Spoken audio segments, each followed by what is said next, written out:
We are live, ladies and gentlemen. Welcome to Toe the Line with me, George Glinsky. Today, joined by Toby Bindon, who fights Mark Tiffin, BKB 26 on the 11th of June. How are we doing? I'm good, George. It's good to be back on. I'm pumped to be fighting June the 11th at BKB 26. It's a stacked card, so I'm buzzing, mate. Yeah, and it's a very important fight. Redemption, in fact. Obviously at BYB 9, you fell to your first defeat in bare-knuckle boxing against Carlos Alexander. So before we speak about Mark and your upcoming fight, I'm just wondering where your head's at now, having suffered the defeat. My head's in a good place, mate. I've suffered L's before. Obviously, as you know, I've had a lengthy boxing, Muay Thai, kickboxing career, professionally and amateur. So I've dealt with L's before, and I've always bounced back double as strong. So it's the same as this one. I've received a loss, but I will come back stronger. I learn from every loss, and I can't wait to be back in there and redeem myself. Show to people, when I am on form, that I'm a world-class fighter, and that, in America, I wasn't on form. Unfortunately, I wasn't. There was a few things, but that's in the past now. On this fight, I'm going to show everyone, show myself that I am world-class, and the performance I put on will be world-class. Definitely. So let's just talk a little bit about the loss. Obviously, as we know, it was a first round knockout. You didn't get the opportunity really to show yourself and adjust to the new environment. But from your perspective, in such a short period of time in the ring, what went wrong, do you feel? Was it anything in the ring, or was it more outside of the ring? I mean, there was a lot of stuff, going on outside of the ring. The weight cut, for example, the weight cut went horribly wrong. It went really, really wrong. Naturally, I'm so much bigger these days, so cutting down to 70 kilos, what I was fighting at sort of 4 or 5 years ago, it was tough. It was really, really tough. The lead up to the fight, we were saying, me and my coach were saying, like, we've got to start fighting heavier now. I'm just naturally bigger, you get older, your bones get stronger, you just get bigger frame. So it made more sense to start fighting a little bit heavier. So yeah, that was one of the things. And I just, I wasn't on form that night, and the weight, like I said, the weight cut really did take it out of me. There was a bit of travel, delay and stuff, but no excuses. At the end of the day, Carlos, he beat me fair and square. And it's one of them. And we learn from it, and that's the main thing. And it's like now I have a hired professional fight nutritionist, condition nutrition, with Pete, and like he is a professional fight nutritionist. He purely is a nutritionist for fighters. So I've been working with him. I'm feeling great. Weight's coming down nice, and and I'm performing really well. So it's a difficult question to answer, but there was a lot of talk before that fight about fighting for a 155-pound belt, talking up other fights. Was there any concern perhaps that you might have overlooked Carlos coming into that bout? Slightly, I never like to underestimate opponents, because I've learned that from the past as well. But seeing what I saw of Carlos in his fight with Des Green, he was a different style fighter. He sort of plodded in that fight. He just plodded forward, and he was there to be hit. And I thought, he's just going to come. He's going to plod forward, and I'm going to be able to pick him off. The Carlos I faced, he'd clearly been working on his boxing a lot, because he was in and out. His footwork was very good. His timing was very good, and his rhythm was very good. When he fought Desmond, he was just plodding and trying to brawl. When he fought me, you could see that he'd worked his boxing, knowing he was fighting me. So, I did underestimate a little bit. And like you say, there's a learn there to be done, never to underestimate anyone at all. That was my fault, but it is what it is, isn't it? What's the timeline like now? Obviously, you came off of a fantastic first win.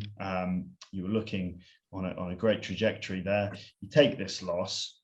What's the plan now from here? Are you looking to go back to America after a few fights? Are you focusing on BKB? What goes through your mind as you think about the future? 100% want to get that win out in America. BKB announced they're going to do an event out in Miami, in America. I love the BKB rule set. I much prefer it. I like just bare knuckle boxing. I like the ring. BYB is great. I love BYB, but it won't suit everyone. It was, for me, I love the rule set of BKB. I will definitely want to go back out to America and 100% get a win out in America.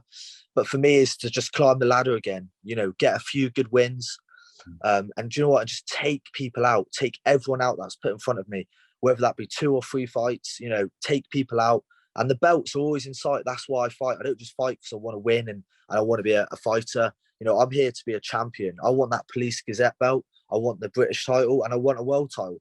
And I just want to end people. You know, I want to go in there and I want to finish people, and I want to put people out so there's no questions. Get a couple of wins and get them title shots. And you've got that opportunity now, as I say. Mark Tiffin, he's coming in on a 1-0 record, beating Bo Best. Yes. He's got a little bit of hype himself. He's coming from that Castle gym down at Yorkshire Gladiators. Yeah. So you've got yourself a very game and ready opponent. So what challenges does he pose as an opponent? Well, it's like you say, you know, he's very game. He's tough. He looks like he loves a scrap. It's going to be a good clash of styles. But, you know, it's got Fight of the Night written all over it. You know, we're both going to bring fireworks. I've got dynamite in my hands. He's got dynamite in his hands. So it's going to be 2 dogs staring at each other, and we're going to go at it. You know, he comes from a great gym. I come from a great gym. You know, I know Anthony and the boys up there, and I've spoke to them. It's like they say, normally I do a bit of trash talk and I like to talk a bit of shit. But it's like I said to Anthony, they're great guys. They're a great gym. I want to go up and train with them after this. And I've talked to them about that before. So for me, this is just a fight. I go in there, I smash him up, I win. And I shake his hand, I shake the team's hand, and we carry on, you know. So for me, there's no bad blood. And it's not like I say, normally, it's like a lot of people have said to me, they haven't seen me trash talking and stuff. And I said, well, there's no need in this. I know the gym, I know the boys, I've got respect for them, and I'm here just to fight and I'm here to win. You know, my head's down, I'm just training at the moment, and I want to get that win. Definitely. And a 3-month turnaround. Obviously, you fought in March against Carlos and now fighting in June against Mark Tiffin. So how important was that quick turnaround, rewriting that wrong? It's very important. You know, originally when I came, I had like a couple of weeks off, but I was speaking to Jim a lot. Jim was checking in on me and Joe, and I was saying, look, I want to get that win back. I need to get back in that win column ASAP. You know, I was good to go. I took a couple of weeks off. My body was feeling good. I just said, look, we're going to start fighting a little bit heavier. So this fight is at 75 kilos, so 165 pounds, 75, 76. I think this was actually a new division. I think it's the weight class is 74 to 76, which I believe also is Leeson and Murray. They're also fighting in that, you know, 74 to 76. Jim offered it to me and I said, great, because I was wanting 75. So 75, 76 on the day is it's going to be great. You know, I'm gonna feel a lot more energized.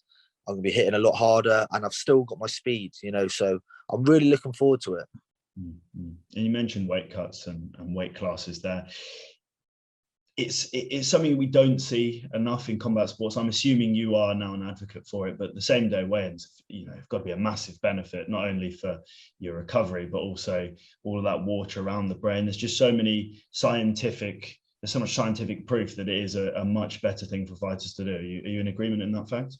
100% agree, mate. The same day weigh-ins, they eliminate big water cuts because you can't do it. You don't have the recovery time and it's dangerous. So it eliminates any big water cut. You have to fight at a more natural weight. So the same day weigh-ins are a lot better. You know, athletes aren't putting their bodies through extreme weight cuts to get down to a weight and then rush to rehydrate themselves. So, and like I say, I've got a nutritionist on board, condition nutrition. So it's we're going to get down to the weight class easy, comfortably, with full of energy, and the whole focus is on performing. So I can't wait. Like I say, same day weigh-ins. It's just it's a lot safer. It's a lot better. You know, I wish more promotions would do it. And obviously, more of a focus on boxing. You don't have to worry about the clinch. There's a lot more to it, isn't there? You're back in those 4 pillars. It's a home. You know, it's a place where you feel you're going to do your best work on fight. Yes, that's it. Like I said, the BKB ring, it suits me. Everyone saw my first fight, how I was manoeuvring in the ring. I've been fighting in boxing rings since I was a child, you know. So for me, I'm very comfortable in it. No clinch. There's no the scoring is boxing. So, and also the three round format. I like 3-round fights. I like the explosiveness. I like how fast the pace is. So yeah, there's loads of benefits for me fighting back on BKB, and I can't wait. I'm excited. Definitely. You spoke earlier about styles and the importance of making, a statement victory, but it's difficult sometimes to look good against someone like a Tiffin, who isn't your conventional boxer. He's quite a scrappy guy, carries a lot of power in his hands. What do you see this fight playing out like? How do you see this fight going? How do you defeat a man who is so wild and unorthodox? Well, as I say, you've got to be prepared for a dogfight, and my sparring is preparing me for that. People know that I'm a technician. I'm very technical, but also, I got the nickname War Dog for a reason. When war comes, man, I open it with open arms, and I can have a tear up, and I can have a dogfight, and that's what it will be. There will be a dogfight, but there'll be levels. I think everyone knows the levels in boxing between me and Tiffin. And I'm at a certain level, he's at a certain level with technical boxing, so I have that on my hands. I can use my boxing ability a lot to my advantage. So I think you're going to see a very exciting fight, and you're going to see me change styles. You're going to see me go up and down the gears a lot, and the same with Tiffin. You've got to always make sure you're one step ahead. So that's what I'm looking forward to. I just think it's going to be a very exciting fight. There's two tough dudes, and we're going to go at it. Definitely. So finally, before we go into sponsors and thanks, and we wrap this up, how much does that win mean? How much does a win on June the 11th mean to War Dog? A win will mean massive. I love to win. I always say, I hate losing more than I love to win. So when I do get a loss, I don't like it. I hate it. I take my time out. I isolate myself for a couple weeks, but then I'm back on the grind, and I'm back working towards that win and victory. And victory will be mine June the 11th. My hand will be raised, and then I'll be getting on the mic, and I'll be calling out a few names, and I want to be getting back up on the ladder. And whether I need 2 more wins or 3 more wins or whatever, I'm happy to do this the hard way, get my wins and get my title shot. Let's talk about some of the people that have made that possible. Sponsors and thanks. Who have you got to thank? So thank you to BKB, Jim and Joe, for allowing me the opportunity to fight in America and now to fight again in June. It's a great promotion. So thank you to you guys, Toe the Line. Big thanks to my team, Torquay Elite Community Gym, everyone there, all the coaches there, my nutritionist, Condition Nutrition, my sponsors, OTB Interiors, Never Enough Nutrition, Showtime Barbershop, Sinister Arts, Shore Up Creative, and I've got a couple more sponsors for this fight that I'll be announcing shortly this week. We're just confirming the details. Thank you to everyone that's supported the journey. War Dog Army, we're here to take over still. So, we've just hit a little speed bump along the journey. That's all. We're going to get over that, and we're going to get back to winning ways. June the 11th, the first one. Awesome, man. Awesome. For anyone that wants to watch this fight, Fight TV, June the 11th, the O2 Indigo. Most tickets are gone now, but you might be able to grab a few more. But regardless, this is going to be an incredible night of fights and an incredible fight with Toby Bindon and Mark Tiffin. So, Toby, thank you for your time. Thank you, George.